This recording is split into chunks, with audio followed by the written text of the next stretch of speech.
Hello everyone, welcome back to the workshop. In today's episode we're going to be installing these two 4GB modules from Memory Masters, replacing the clock battery and also rerouting the graphics card cables with this 6-pin that I picked up today. So to get started on this, I've been cleaning the machine inside and out. I purchased it off of eBay as per usual, and the person who I bought it from struck me as more of a user. It was never repasted, so I immediately repasted the machine before powering it on. The fans and temps have been relatively stable at 55 degrees Celsius. And in terms of load that I'm putting on the machine, I have Final Cut Studio 3, which is Final Cut 7, which was the first to introduce AVC HD. And it also was one of the last versions of Final Cut Pro before X. And X is when they finally cut off DV. Even though DV looks perfectly acceptable. Like I'm recording on the Canon XL1 right now. So without further ado, let's get that real big tower up here and let's get a look at it.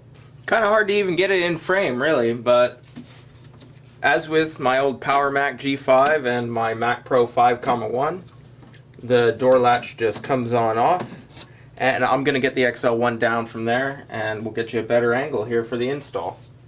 Okay, so for starters, we're going to be pulling out our RAM modules, which are on these riser cards, which should come out without much issue, but if the Mac Pro has ever sustained any damage, the outer side of the PCB silicon can get stuck, like it's happening here. Don't tweak too much about it. Pull back a little bit. The outside of silicon, it doesn't have any traces. You'll be alright. There we go. Alright, so now I'm going to be opening up this Memory Masters package. So what I think their deal is that they are a reseller of server RAM on eBay. It's ECC RAM, it's just been retested, recertified, and has been,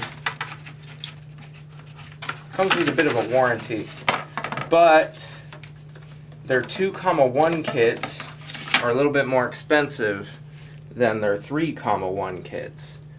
And my theory is that PC2 6400 ECC will go down to 667 megahertz, and so I'm thinking that this will work just fine, and it's the only way to eventually get this up to 32 gigs. Right now this will put us up to 17, and I don't really plan to go any further than this. This is just for DV cuts and simple edits for YouTube and silly videos like this. So once that's in there and that's occupied, make sure that it's flat when you're seating it. Boom. And now we can place our card back in. Here we can take a really good look inside of this machine here.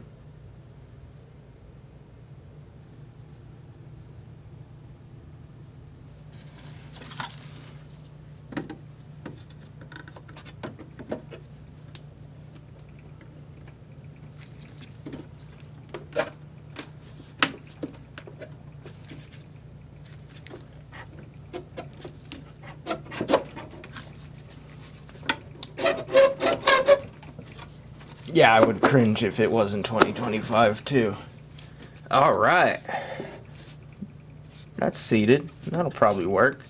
So now let's get that graphics card out and let's change out our clock battery. So now this is the ATI Radeon X1900 XT Mac Edition. And with the 2,1s, they're just held in by 2 captive screws. Really nice PCI lanes. These machines were just overbuilt, and a lot of them now, especially the early 1.1s and G5s, have been taken and used for not quite scrap, but reused for PC builds for the most part. And now I'm going to be unplugging this sketchy adapter that I had been using in the machine. to get PCI express power because the owner of the machine sold me it with the default graphics card, which this machine did not ship with the X1900. However, this was the top build-to-order option in 2007. So he sold the 5770, I believe it was, which is the 1 gigabyte card, which was really common, and I believe came out in like, what, 2010, 9? Really common card to upgrade once graphic acceleration became a thing. This one does not accelerate graphics. And I'm not sure if the card slots on these come broken, but I'm pretty sure that the previous owner also may have fat fingered a thing or two in here, but I'm no stranger to that either, so it's not like I'm gonna complain. These things were workhorses, really. So now I've got to take out drive 1 and get the Molex rerouted for my DVDs. So to make this a little bit easier on myself, I'm going to be pulling my SSD, which is my primary SSD, which is of course the OWC Mercury Electra 3 gig, which is 1 terabyte in capacity. All 4 of these drive bays are occupied. However, all 3 of these are 1 terabyte Hitachis, which came with the machine. It was running a RAID array in it, Hitachi Death Stars, which was something of a redemption arc from the IBM Death Star hard drives of the late 90s, early 2000s. Here I have my IDE DVD drive ready to go back in. They did not move over to SATA yet for the optical media. As you can clearly see, I removed a little bit more than as little as possible. However, this stuff had already been removed and moved several times, so it's pretty loose. Only had to take 2 screws out to remove the fan assembly. This was already to the point of the plastic clips were broken off by the previous owner. This was already to the point of being magneted on.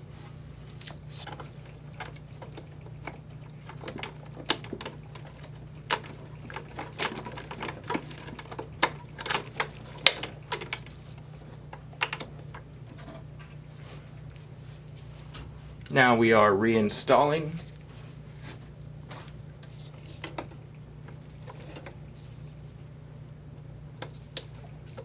These are just SATA connectors that I believe all go into 1 port into the motherboard. I could be wrong, but it's really neat. I like the idea of hot swappable, well, these aren't hot swappable, but drive bays that you can swap and put a bunch of terabytes in and store absolutely nothing. And they also have all of the, for the most part, motherboard power going straight from the power supply back down to here. Pretty smart, pretty easy way of doing things, but it does kind of make it hard to reroute simple Molex down from the DVD drive area down to the GPU area, which is when this is going to come in handy.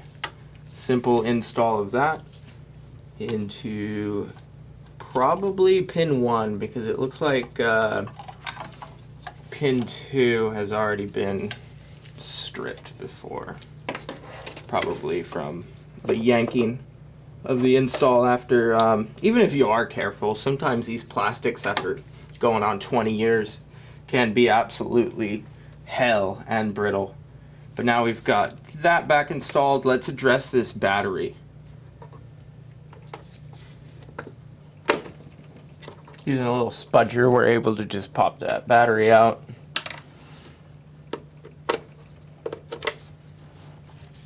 And pop our new one back in, positive side facing out. Boom.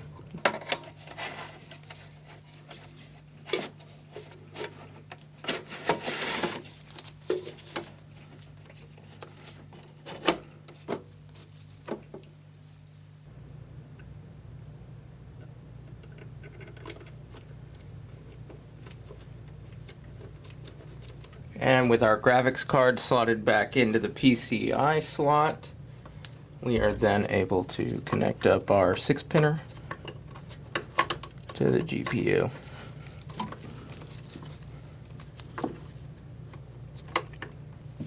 And then last but not least, our boot drive.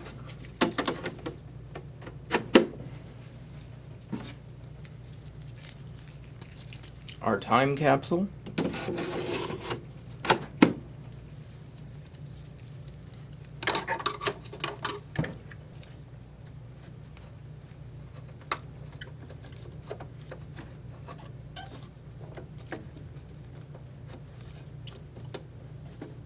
Alright, that is a pretty beautiful looking machine, both inside and out.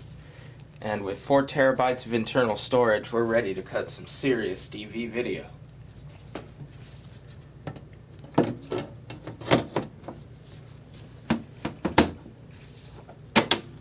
Alright, now we're going to go for the bong.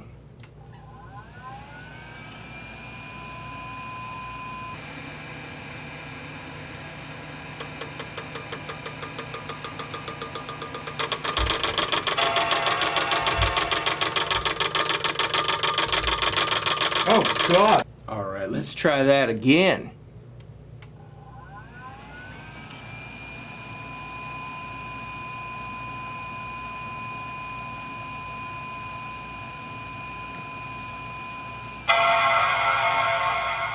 Much nicer this time. With the SSD, it's actually significantly faster at boot up. But now let's take a look at the About This Mac. And as you can see,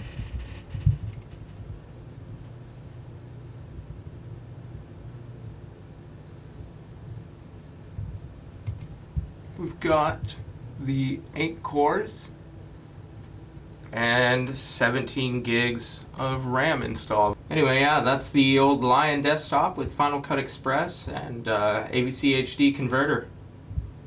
Alright, thank you for checking out this episode, and I'll see you in the next one.